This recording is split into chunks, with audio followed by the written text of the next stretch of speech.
Assalamualaikum warahmatullahi wabarakatuh. Selamat berjumpa kembali teman-teman atau jamaah masjid sekalian. Pagi ini kita akan membuka obrolan kembali mengenai apa itu penanganan dan pemulasaran jenazah. Nanti kita akan coba berbincang dengan orang yang selama ini mengurusi atau yang berurusan dengan mayit lah dari warga di lingkungan PGA 5. Nah, seperti kita ketahui bahwasanya manusia itu hidup hanya sementara. Kemudian Allah juga berfirman, kulun nafsin dha'iqatul maut. Bahwasanya setiap makhluk yang bernyawa pasti akan meninggal. Jadi sebisa mungkin kita berpikir bahwasanya hidup hanya seperti perjalanan. Kita hanya berteduh sebentar, kemudian tujuan akhir kita adalah akhirat yang kehidupan kekal seperti firman Allah dan sunnah Nabi bahwasanya dunia itu saat dan alam akhirat itu adalah kekal. Baik, tanpa berlama-lama saya akan panggilkan sahabat dan ustadz yang selama ini berkecimpung di penanganan jenazah atau penanganan mayit. Baik, kita panggilkan Ustadz Herianto. Silakan Ustadz. Assalamualaikum. Waalaikumsalam. Alhamdulillah. Sehat, Eko. Alhamdulillah sehat, sama-sama sehat. Baik, inilah kurang lebih profil Ustadz Heri yang selama ini sibuk dengan bekerja, tapi juga masih meluangkan waktu untuk mengurusi atau berhubungan dengan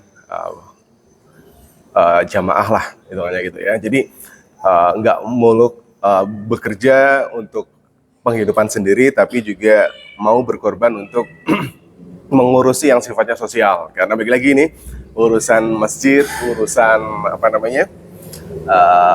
kematian segala macam, relatednya adalah kita tidak terukur dengan materi biasanya gitu. Walaupun mungkin ada sedikit sumbangsih terima kasih ataupun ada ya tadi lah sebagai bentuk wujud telah dibantu biasanya adalah. Tapi secara point of view-nya adalah nggak akan mentarif ataupun mengasih label harga sekian ibaratnya gitu. Nah, baik. Assalamualaikum warahmatullahi wabarakatuh, Ustadz Heri. Waalaikumsalam warahmatullahi wabarakatuh. Sedikit berbincang-bincang lah di pagi ini. Kalau boleh tahu nih Ustadz, sejak kapan Ustadz Heri udah mulai berdedikasi atau ikut pelatihan pengurusan mayit lah. Betul, pengurusan mayit ini dari kapan Ustadz? Ya, bismillahirrahmanirrahim. Assalamualaikum warahmatullahi wabarakatuh. Waalaikumsalam warahmatullahi wabarakatuh. Alhamdulillahilladzi hadana li hadza wa ma kunna linahtadiya laula an hadanallah. Asyhadu an la ilaha illallah wahdahu la syarika lah wa asyhadu anna sayyidana wa nabiyyana Muhammadan abduhu wa rasuluh la nabiyya ba'dah. Wa qala Allah ta'ala fi kitabihil karim. A'udzu billahi minasyaitonir rajim. Wa likulli ummatin ajal fa idza jaa ajaluhum la yastakhiruna sa'atan wa la yastaqdimun. Shadaqallahul azim.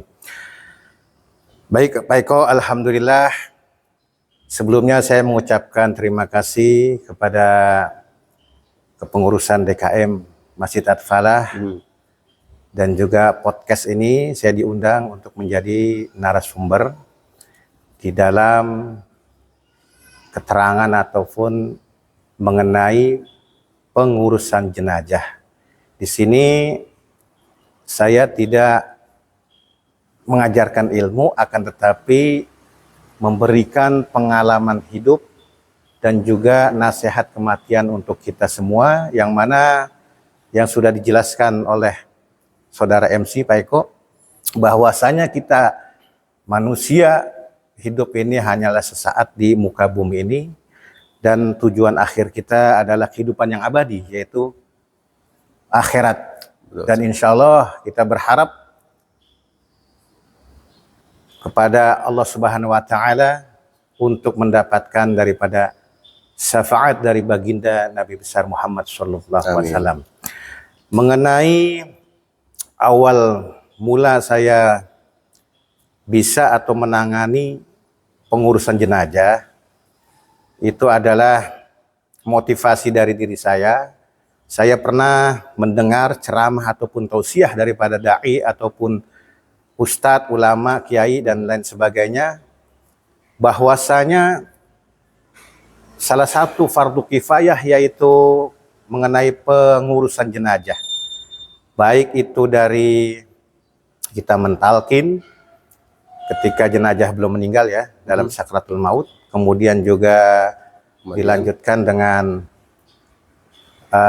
kita memandikannya, kemudian mensolatinya dan menguburkannya. Itu adalah satu rangkaian kegiatan untuk dalam rangka yaitu fardu kifayah menangani jenazah atau mayit.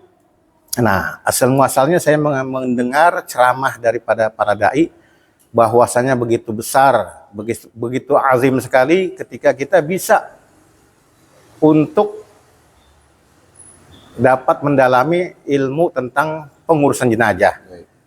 Jadi saya di situ termotivasi karena hal ini, pekerjaan ini, profesi ini jarang sekali orang yang bisa ataupun dapat melakukannya. Betul. Seandainya orang itu bisa, tapi belum tentu ia berani. Ataupun orang itu berani, tapi belum tentu orang itu bisa. Makanya butuh keberanian dan juga istiqomah konsisten di dalam untuk mengurusi jenazah. Dan juga sebenarnya saya ini awalnya termasuk orang yang jijik, kalau orang bilang jijian lah, geli kalau melihat sesuatu yang jorok gitu ya. Tapi ketika saya terjun di dunia ini, itu hal-hal itu semua hilang. Ya mungkin ini juga dari karunia daripada Allah memberikan kemudahan di dalam pengurusan jenazah. Jadi hal-hal yang jijik dan berbau yang tidak enak itu seakan-akan ditutup hidung saya itu. Walaupun saya tidak pakai masker. Karena dulu pengalaman sebelum-sebelumnya itu saya itu dalam pengurusan jenazah itu jarang sekali pakai masker ya. Kalaupun ada itu karena kan orang kematian itu kebanyakan dadakan. Jadi persiapannya itu sangat minim untuk persiapan diri pribadi saya. Jadi ketika pengurusan jenazah itu tidak ada hal-hal yang aneh yang berbau menyengat yang dapat mengganggu pernapasan saya atau penciuman saya gitu. Nah, jadi awal mulanya itu motivasi saya untuk bisa mengurusi jenazah. Wabil khusus, saya memang dulu punya tekad bahwasanya dari mendengar tausiah ataupun ceramah dari para ustadz, dai dan lain sebagainya itu mengurusi jenazah keluarga sendiri itu adalah lebih afdal. Khusus, wabil khusus orang tua kita sendiri. Dan alhamdulillah, walaupun kita tidak berdoa, tidak mendoakan orang tua kita untuk mati duluan, akan tetapi ini adalah untuk mendalami ilmu ataupun pengurusan jenazah itu sangatlah penting sekali. Dan alhamdulillah orang tua saya wabil khusus ibu saya juga mengurusi sendiri. Kemudian juga mertua saya, bapak mertua saya juga alhamdulillah saya bisa mengurusnya sampai penguburannya. Ya. Balik lagi ke topik awal tadi Pak Ustadz. Kapan sih Ustadz ini ikut pelatihan pengurusan jenazah misalnya gitu? Dari tahun berapa? Apakah dari 10 tahun yang lalu ataukah dari 15 tahun yang lalu gitu? Baik, alhamdulillah. Awal mulanya saya itu dapat telepon dari sahabat saya Habib Muhammad Feril Al-Qadri yang tinggalnya di Durenjaya. Kan kita sekarang ini tinggal di Tambun ya, Tambun Utara. Dan teman saya, sahabat saya udah saya anggap sendiri sebagai abang saya itu Habib Muhammad Feril Al-Qadri menghubungi saya, menelpon saya. Pak Heri, ini ada pelatihan jenazah, barangkali pengurus. Nah, kebetulan saya dulu kan ikut juga jadi pengurus waktu ketuanya Ustadz Yusuf, DKM-nya Ustadz Yusuf, itu saya ikut jadi pengurus bidang Ubudiyah bersama Ustadz Tri. Nah itu ketika ditelepon, Habib Feril mengatakan, apakah ada daripada pengurus DKM Masjid Al-Falah yang mau ikut pelatihan pengurusan jenazah? yang diadakan di Perumnas 3. Itu kalau nggak salah jauh jalannya tuh. Namanya Jalan Pulau Madura. Jadi saya pelatihannya di Madura sebenarnya. Cuma nama jalannya doang. Nah, itu namanya Masjid Nurul Ikhwan. Tepatnya saya itu tanggal 11 September 2011. 2011. Ya, jadi ya cukup lumayan juga lah. 13 tahun lah kurang Nah, lebih jadi sebenarnya baru setahun kita tinggal di Tambun Utara. Alhamdulillah saya dapat pelatihan, pembekalan ilmu mengenai pengurusan jenazah. Yang kedua, saya dapat 2 kali pelatihan. Kalau yang pertama saya dapat sertifikat dari Masjid Nurul Ikhwan. Yang kedua itu pelatihannya di salah satu masjid, cuman saya lupa, di daerah Maunjaya. Itu kebetulan Ustadz Trianto yang mengajak. Dan beberapa jamaah kita, warga kita itu ada yang ikut seperti Pak Sidik, Pak Ustadz Trianto, Bu Rini, istri saya sendiri, kemudian juga ya sama saya. Kalau yang pertama yang di Masjid Nurul Ikhwan itu hanya 3 orang. Saya, Pak Nur Hafid, dan satu lagi Pak Muri. Nah, itu kebetulan dapat sertifikat dari yang pertama. Kalau yang kedua tidak dapat.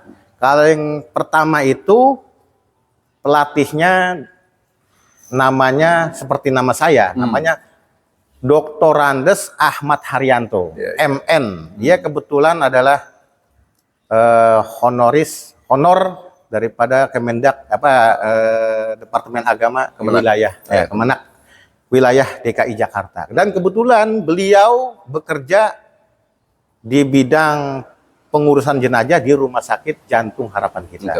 Jadi ya cukup mumpuni dah saya mendapatkan ilmu dari beliau. Nah, yang kedua, terima kasih. Terima kasih saudaraku. Mudah-mudahan berkah. Amin. Amin. Baik. Yang kedua nih sebentar lagi. Siap. Yang kedua itu pelatihan yang diadakan di Masjid Mangunjaya, itu diadakan oleh Yayasan Al-Kahfi.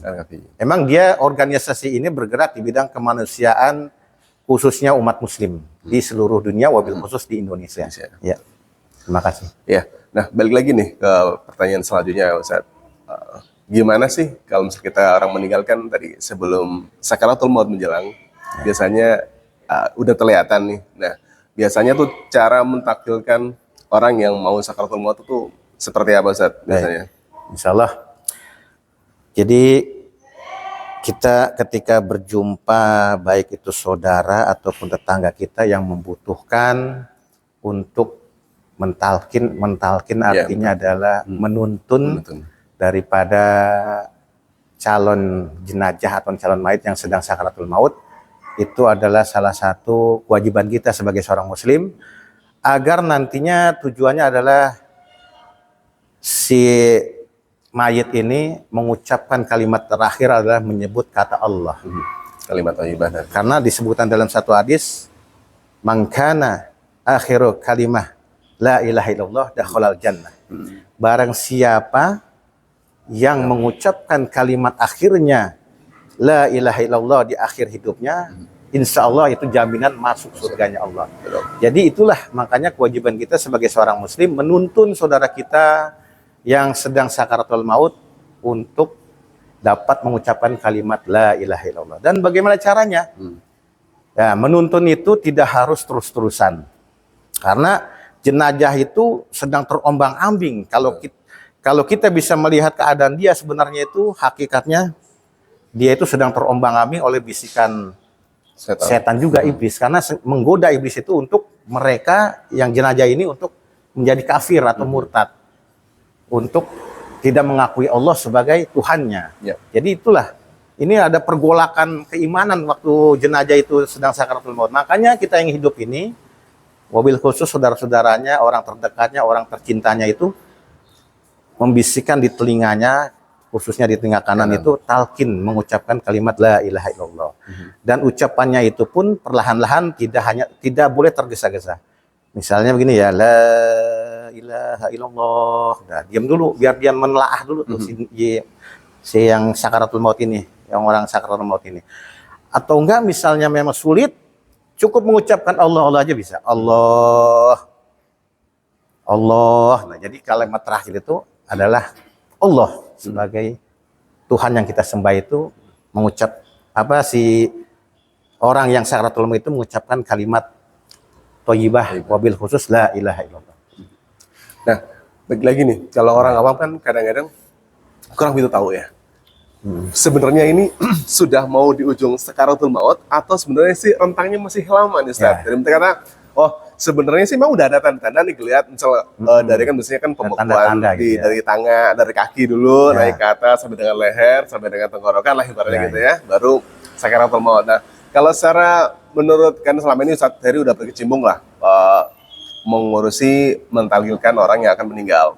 Nah, ada nggak sih apa namanya detik-detik atau ciri-ciri spesifik yang memang orang sudah benar-benar akan mendekati sakaratul maut lah atau ajal gitu.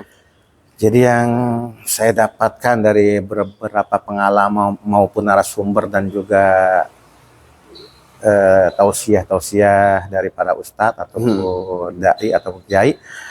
Jadi tanda-tandanya itu adalah salah satunya dia tuh karena roh itu dicabut dari ujung kaki dulu. Betul. Naik terus sampai ke ubun-ubun. Nah, itu memang tandanya, kalau tanda awal-awalnya itu kaki itu dingin. Pokoknya dingin seperti es gitu. Terus menjalar. Karena roh itu dicabutnya dari kaki ya. Nah, kemudian kalau untuk kapan orang itu mati, memang tidak semua, memang itu adalah suatu rahasia Allah. Nggak tahu gitu kapan, jam berapa, menit keberapa, hari apa. Ya kadang-kadang ada orang sakaratul maut itu sampai berhari-hari. Ya mungkin kita beranggapan ataupun bisa aja itu mungkin dikatakan juga azab dari Allah Subhanahu Wa Taala. Mungkin kehidupannya penuh bergelimang dengan dosa. Ada juga orang yang sakaratul maut itu gampang seperti orang tidur. Jadi tidak merasakan apa-apa. Sepertinya. Ya. Karena apa? Pengalaman hidup saya itu pernah di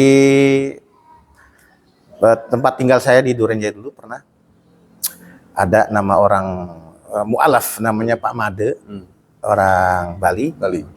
Dia itu mu'alaf masuk Islam, kemudian dia berkhidmat kepada salah satu masjid di daerah Durenjaya. Berkhidmat dalam arti dia itu sering melayani totalitas, pokoknya gitu ya. Dia tuh hidupnya hanya untuk masjid, melayani umat. Entah itu beberes-beres masjid. Dan salah satunya dia itu kalau ada ustadz ataupun kita nih jamaah yang sedang ngeriung ketika setelah habis sholat isya tuh biasanya kita ngobrol-ngobrol ya di serambi masjid. Dia itu sering inisiatif membikinkan air minum, kopi, teh, pokoknya apa yang disukai oleh jamaah. Mobil khusus ustadz-ustadznya itu dia bikinin. Nah, di suatu waktu setelah dia bikin minuman untuk jamaah dan ustadz, dia tidur di sekretariat di sofa. Tidur seperti biasa lah, istirahat lah. Saya mau tiduran dulu katanya. Kemudian jamaah itu asik ngobrol kemana-mana ngalor ngidul ya. Yang namanya serambi, namanya kita bercanda ya, ngobrol lah sana sini. Waktu udah menunjukkan malam lah. Kita udah waktunya kita pulang yuk. Ayo udah pulang. Belum Pak Made bangunin tuh, mungkin lagi tidur kali di sofa. Ketika dibangunkan, Allah yarham, mudah-mudahan Allah ampuni semua dosa-dosanya selama ini. Dia langsung seperti orang tidur. Jadi pas digoyang-goyang udah nggak ada. Alhamdulillah, dia setelah melayani berkhidmat kepada jamaah dan ustadz, memberikan pelayanan terbaik untuk umat, dia menghembuskan nafas terakhir. Mudah-mudahan beliau husnul khotimah. Gitu. Salah satu pengalaman yang menarik. Ya, satu lagi Ustaz sebelum kita break di part pertama ini, apa sih yang mesti kita lakukan kalau salah satu anggota keluarga kita itu meninggal? Maksudnya hal-hal apa yang perlu kita siapkan? Apakah terkait dengan tadi kan penanganan mayit kan ada 4 hal yang utama lah, mentahlilkan, kemudian memandikan, mengkafani, menyolatkan dan menguburkan, kurang lebih kan gitu. Misalnya ininya. Nah, hal-hal apa sih yang mesti perlu disiapkan dari sisi keluarga jika ada salah satu anggotanya yang meninggal gitu, Ustaz? Kalau kita menjumpai di antara orang tua kita ataupun saudara-saudara kita ataupun tetangga kita, wabil khusus saudara ya, yang karena pertanyaan saudara, menjumpai saudara kita yang sedang sakaratul maut, alangkah baiknya itu jangan ditinggal. Terus kita dampingi. Dan tidak harus hanya satu orang itu saja, karena mungkin orang takutnya jenuh, bosan, jadi malah kesel kan. bergantian dengan orang-orang terdekatnya. Wabil khusus orang terdekatnya itu yang mendampingi. Insya Allah kalau orang yang dekatnya mendampingi sakaratul maut, itu akan mudah, Ya. akan dipermudah oleh Allah. Karena si jenazah ini lebih senang didampingi oleh orang yang disayanginya ketika dia akan ajalnya akan tiba. Ya. Gitu. Jadi yang pertama itu ya. Ya. Nah, yang kedua, ketika jenazah meninggal, ya otomatis ketika kita sudah, alhamdulillah misalnya ya sudah menuntun talqin, kemudian jenazahnya wafat, meninggal, ya contohnya, alhamdulillah saya pernah juga saudara kita sendiri, pernah saya menuntun talqin, ya ibu-ibu, saya mentalkin beberapa kali, napasnya masih tersenggal-senggal, ya orang sudah lanjut usia, dan kemudian saya langsung mendekati orang kesayangannya, salah satu cucunya, monggo silakan dilanjut. Untuk mentalkin mbahnya, saya bilang. Mudah-mudahan dipermudah. Alhamdulillah hanya beberapa kalimat talqin langsung selesai. Jadi kalau misalnya kita lihat dari pengalaman Ustaz Heri, memang memungkinkan ya orang yang dalam hal sakaratul maut ini seolah menunggu orang-orang yang ada dia ngerasa punya salah ataukah orang-orang yang dia sayangi sehingga akan menuntun dia, oh ya saya ikhlas kalau untuk dicabut nyawanya, ya berarti itu kan fenomena-fenomena itu kan memang terjadi dan itu benar adanya ya, bahwa kayak menunggu anaknya yang entah di mana misalnya gitu kan, setelah anaknya datang baru dia bisa lepas kayak gitu Ustaz ya. Berarti memungkinkan ya. Insya Allah. Jadi kalau masalah itu memang juga rahasia Allah. Masya Allah, betul. Tapi beberapa kali saya menemui hal seperti itu hampir mirip. Salah satunya yang tadi yang saya sebutkan itu ya, orang kesayangannya, orang yang dicintainya, yang menuntun, alhamdulillah lebih cepat, lebih cepat untuk proses sakaratul mautnya. Kemudian juga bukan sekali, termasuk daripada mertua saya sendiri pun seperti itu. Ketika saya dampingi dan istri saya mendampingi, itu lama sakaratul mautnya. Kemudian istri saya suruh saya untuk memanggil mbaknya, kakaknya. Nah, mungkin kakaknya ini orang yang paling disayangi oleh beliau nih, almarhum daripada bapak mertua saya. Baru datang beberapa detik atau menit, saya keluar dari rumah sakit, dia keluar lagi tuh mbaknya. Bapak sudah nggak ada.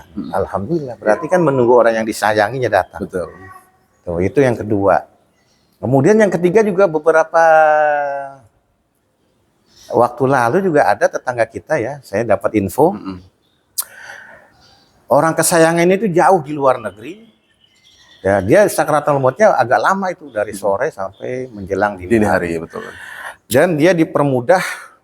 Kemudian alhamdulillah mendapatkan nomor telepon, saudaranya ini mendapatkan nomor telepon daripada anaknya, lalu berhubungan melewat telepon, dan si jenazah si yang orang sakaratul maut ini alhamdulillah proses kematiannya langsung ketika berbicara melalui telepon dengan anaknya langsung dipercepat. Iya, walaupun dalam tanda kutip berbicaranya pun udah nggak ada suaranya, tapi cukup mendengar suara anaknya pun sudah mudah gitu ya.